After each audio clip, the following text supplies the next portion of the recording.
Oke, halo semuanya. Jadi di pertemuan kemarin kan kalian udah capek-capek melakukan riset pasar ya kan? Nah, pertanyaannya sekarang, data segunung itu mau diapain? Tenang aja, hari ini kita bakal ubah semua data itu jadi sebuah senjata yang ampuh. Kita akan bahas dua pilar super penting dalam strategi digital, positioning dan value proposition. Udah siap? Coba deh kita pikirin. Setelah semua riset itu, setelah kalian tahu kalau produk kalian itu ada pasarnya, semua akan kembali ke satu pertanyaan paling dasar. Di tengah lautan produk yang ada, kenapa pelanggan harus memilih produk kalian, bukan produk yang lain? Nah, jawaban dari pertanyaan inilah yang akan jadi fondasi dari semua strategi marketing kita ke depan. Ini dia peta perjalanan kita hari ini. Kita mulai dengan menyambungkan hasil riset kalian, terus kita bedah apa itu positioning, lalu value proposition.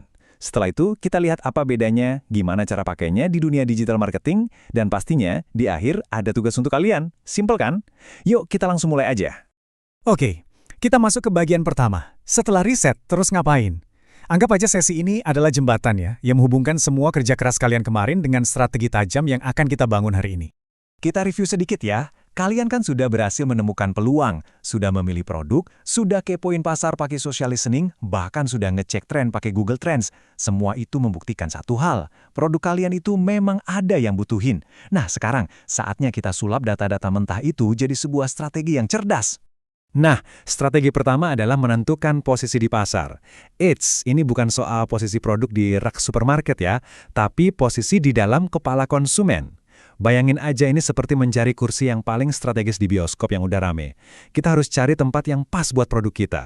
Jadi, apa sih sebenarnya positioning itu? Gampangnya gini, positioning itu adalah cara kita memesan tempat atau menancapkan bendera di dalam pikiran konsumen. Tujuannya, biar pas konsumen butuh sesuatu, produk kita lah yang pertama kali muncul di benak mereka. Positioning yang kuat itu yang bikin kita langsung mikir, oh, kalau mau kosmetik halal, ya Wardah. Atau mie instan terenak, ya pastilah Indomie.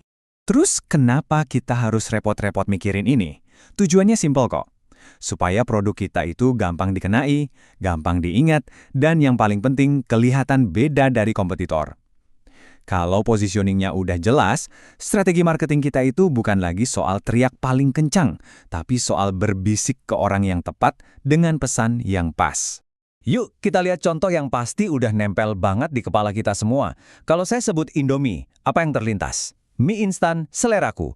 Kalau Gojek, satu aplikasi untuk semua kebutuhan. Kalau Wardah, kosmetik halal nomor 1. Nah, persepsi yang langsung muncul di kepala kalian itulah bukti kalau positioning mereka berhasil.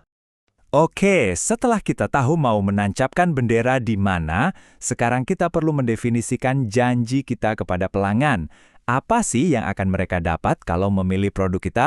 Inilah yang kita sebut dengan value proposition. Jadi, apa itu value proposition? Simpelnya, ini adalah janji kita. Kalau positioning tadi menjawab produk ini buat siapa dan seperti apa, nah value proposition ini menjawab pertanyaan paling penting dari sisi konsumen. Kenapa saya harus beli ini? Apa untungnya buat saya? Fungsinya krusial banget. Value proposition yang kuat itu ibarat juru bicara terbaik buat produk kita. Dia bisa menjelaskan manfaatnya dengan jelas, menunjukkan gimana produk ini jadi solusi atas masalah konsumen, dan tentu saja menegaskan kenapa kita lebih baik dari yang lain. Tanpa ini, pesan marketing kita jadi tumpul dan nggak menarik. Contohnya gini, biar gampang. Untuk snack sehat, value proposition-nya bisa.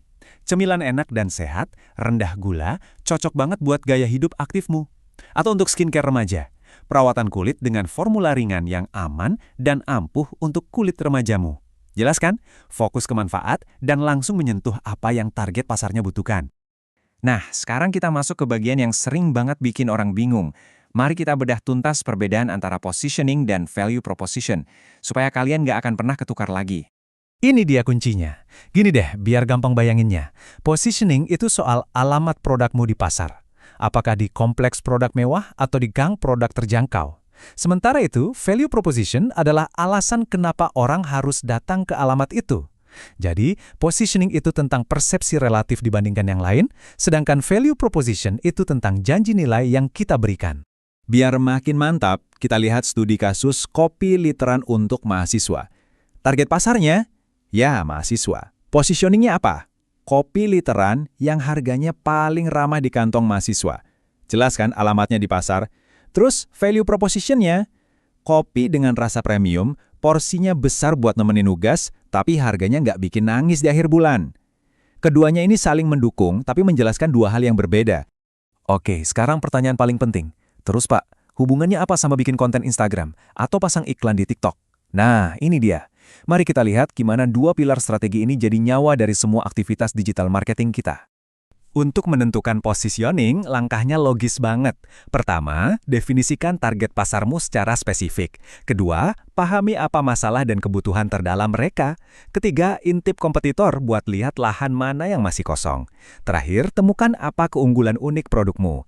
Dan ingat, keunggulan ini haruslah sesuatu yang penting buat target pasar kalian, bukan cuma sekedar beda. Dan inilah intinya. Anggap positioning dan value proposition itu sebagai DNA dari brand kalian. DNA inilah yang akan menentukan segalanya.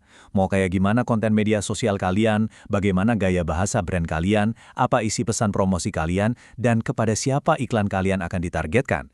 Tanpa fondasi yang kuat ini, strategi digital marketing kalian bakal gampang goyah. Baik, kita sampai di bagian akhir. Teori sudah cukup, sekarang saatnya kalian mempraktikkan semua yang sudah kita pelajari hari ini. Tugasnya sederhana, tapi sangat fundamental. Berdasarkan produk yang sudah kalian pilih kemarin, sekarang coba definisikan siapa target pasarnya. Buat satu kalimat positioning yang tajam, tulis satu value proposition yang menggoda, dan terakhir, jelaskan apa keunggulan utama produk kalian dibanding kompetitor.